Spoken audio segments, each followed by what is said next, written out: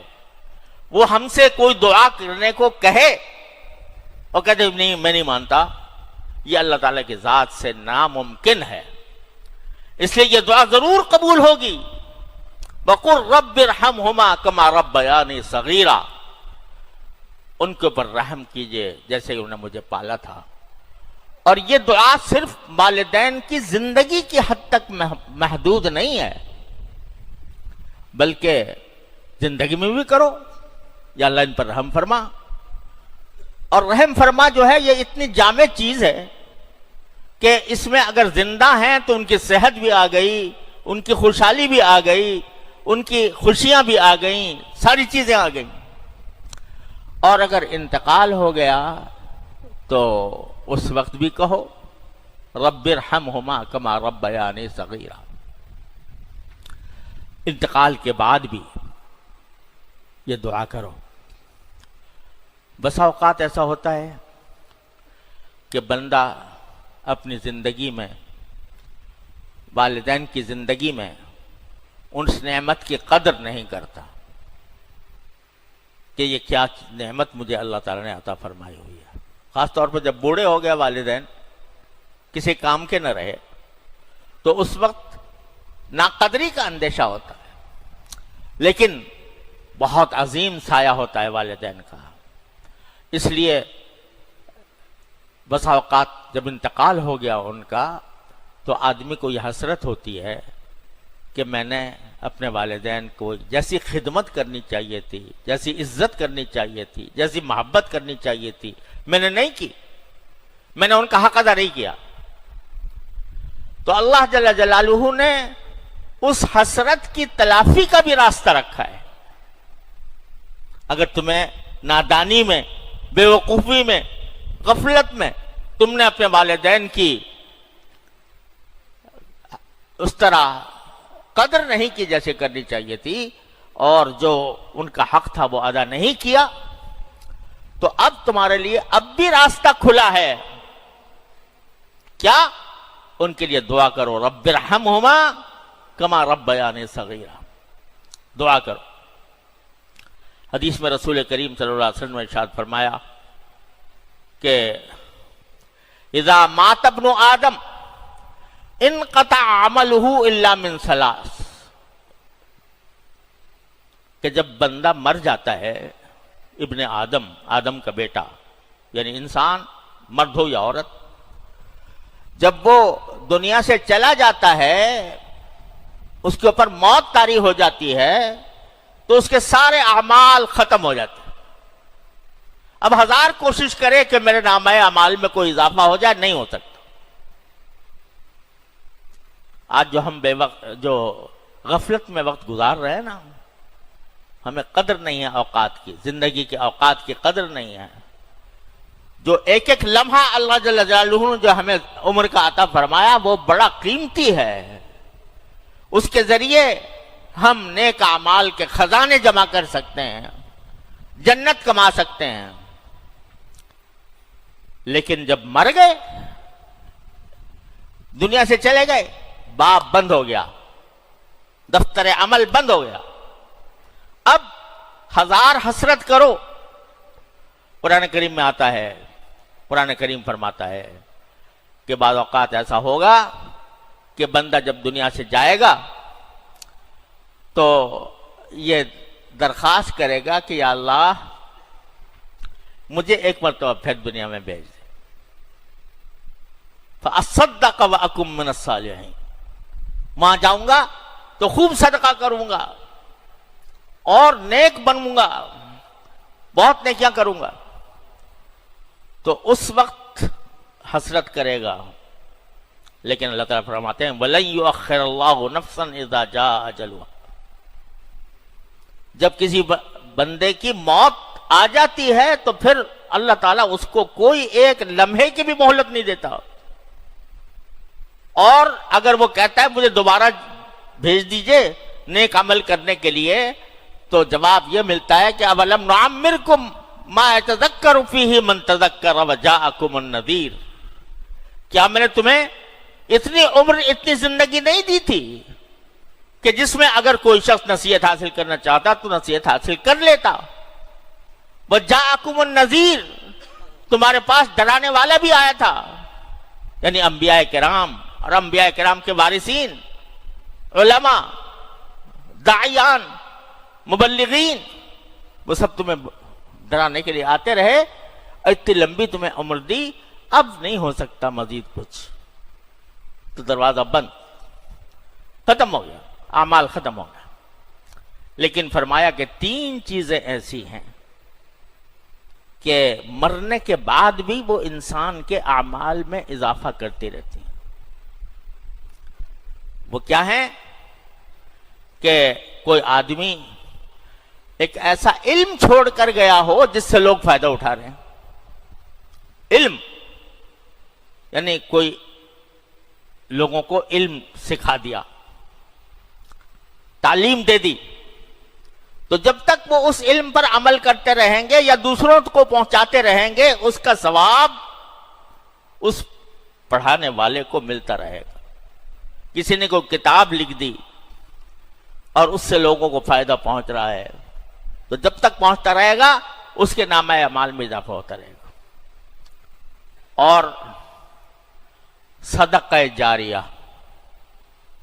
کہ کوئی ایسا صدقہ چھوڑ دیا جس سے کہ لوگ فائدہ اٹھا رہے ہیں، کوئی مسجد بنا دی، کوئی کنواں کھود دیا، کوئی پانی کا انتظام کر دیا، کوئی ہسپتال چھپا خانہ بنا دیا، کوئی بھی ایسی چیز جس سے آنے والے فائدہ اٹھاتے رہے، وہ بھی اس کے نامہ اعمال میں اضافہ کرتی رہے گی، بڑھاتی رہے گی۔